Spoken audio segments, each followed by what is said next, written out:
imposter syndrome is something that a lot of people struggle with. And you don't want to make that more pronounced because you're actually being inauthentic. So be yourself, build a brand based on you, your experiences, your personality, etc. And then what's going to happen is very powerful because you actually attract people that like you. And by the way, that makes you love your clients.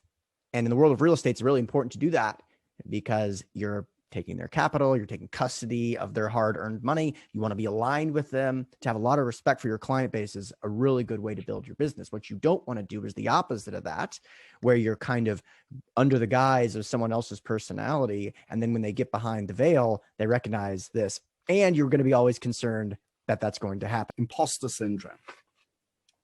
That is a toughie. And I really struggled with imposter syndrome. When I was first going online, I was concerned that everybody who reads or anything that I write or who watches any of my videos, every single person out there knows more than me, right? And that they can see straight through everything that I'm saying.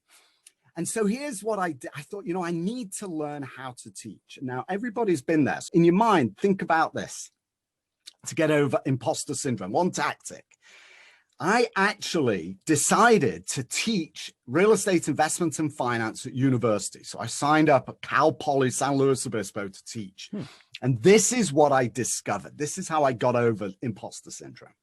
On the back row are those people who don't want to be there. They've all got their laptops open and they're all watching YouTube, basically. They do not like you and they don't want to be there. Then there's a huge band of people in the middle, and we've all been there. Even if you've not taught, you've been in a lecture hall, watching a lecturer doing whatever, a professor teaching. In the middle, there's a band of people who could care less. That either way, they just want to get a grade. They want to pass. They're not that interested in the subject, but they're okay learning. But there is always a group of people who sit on the front row. That group they want A's. They have questions. They absolutely locked in to every single word that you are teaching. Those are the people that you teach to. You teach to the ideal candidate.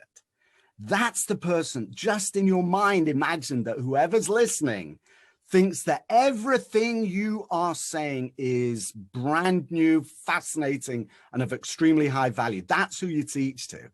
And those are the people who you'll attract. Don't worry about the others. You'll never please everybody.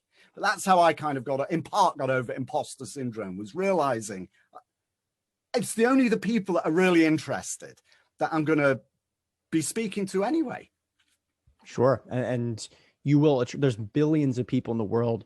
The more unique you are, the more you'll stand out. The more you stand out, the more people will be attracted to you. And you don't need tens of millions of fans. You need a few hundred, if not 1,000 raving fans. And you can create that only by sticking out.